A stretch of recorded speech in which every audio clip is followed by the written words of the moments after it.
In a sense, I am joyous. We at Reform are joyous.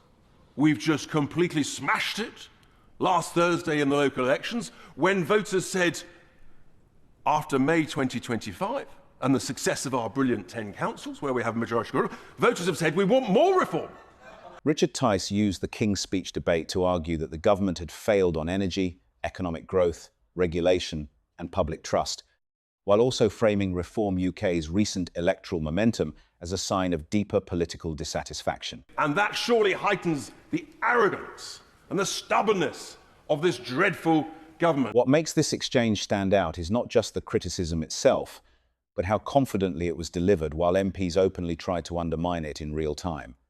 Stay until the end, because some of the sharpest moments happened during the interruptions and responses. Winston Churchill rose to give his first speech as Prime Minister. At a time of war, he said he could offer nothing but blood, sweat and tears.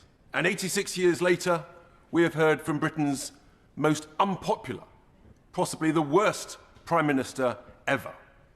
After just 22 months, Madam Deputy Speaker, all we have had is failure, incompetence and negligence.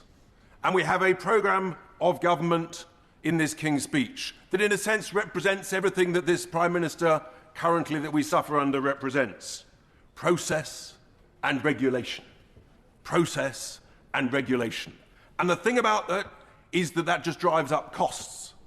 And there is nothing that I can see in this programme of government that will actually reduce bills, will reduce the cost of living. I'll come back to you, my good sir.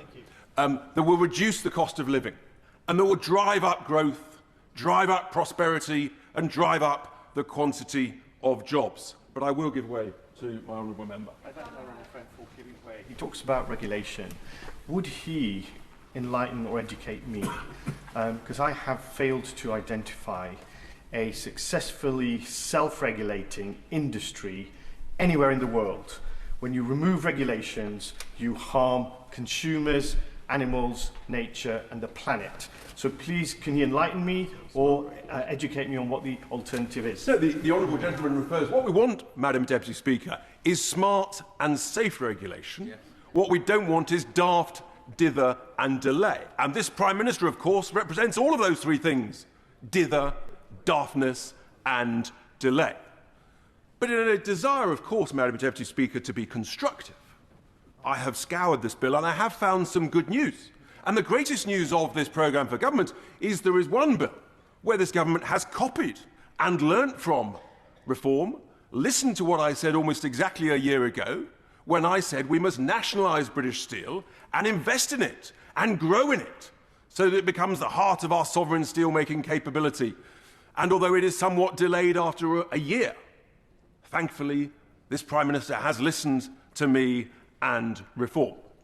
And there is another important area, Madam Deputy Speaker, which is in the critical issue of special educational needs and the government's plans for a bill to follow the White Paper. And this is incredibly important to so many children and parents across all of our constituencies. And I actually think that in the White Paper, produced by the Secretary of State some weeks ago, I said in this House that there will be much, hopefully, that can reassure parents.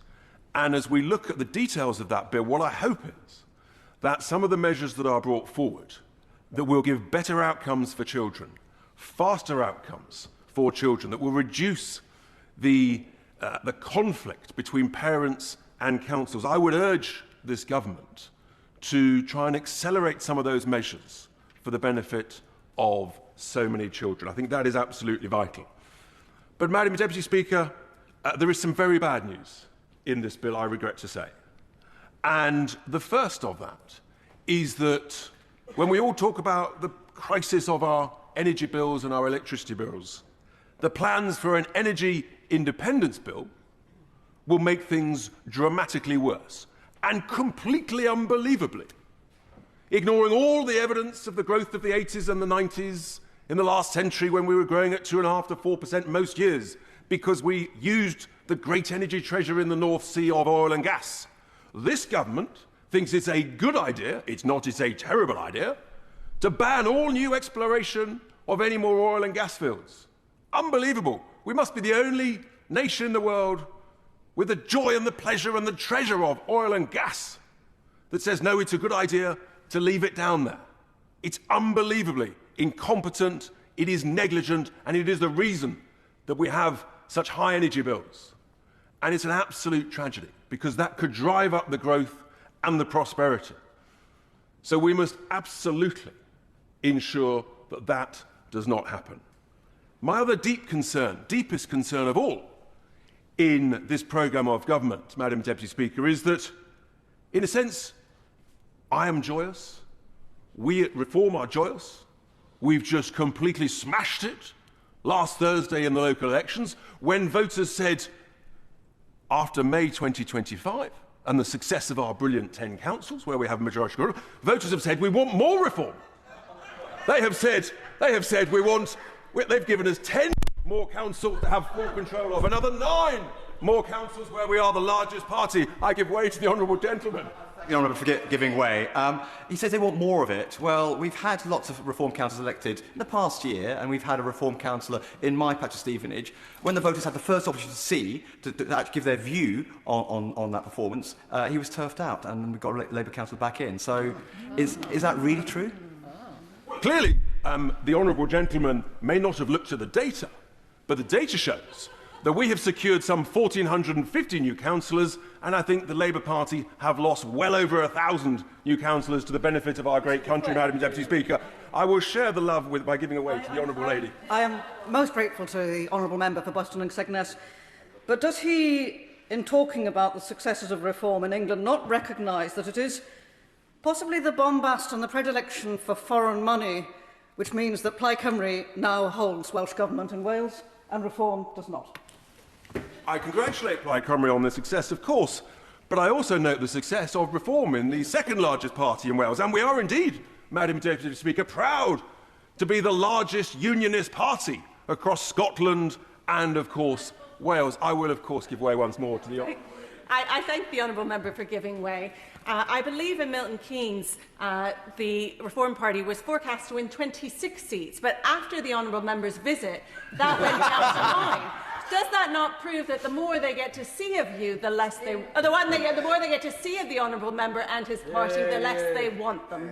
Yes, well, it's interesting because actually, Madam Deputy Speaker, I spent most of the election campaign in the West Midlands, and in the West Midlands we absolutely smashed it, securing full control of councils like Newcastle-under-Lyme and Walsall, and we are now the largest party, of course, in Birmingham. Truly remarkable, as indeed we're the largest party in Bradford. Also, fantastic news. But Madam Deputy Speaker, this success is because, actually, voters have looked at this government, the failures of this Prime Minister, and they have said, we want to vote reform and we want this Prime Minister out. And I suspect what we have seen, just bear with me because I'm in full flow, what we have seen, I believe, is the last important speech from this Prime Minister. Let's see what the next few days bring, but I give way to the honourable lady.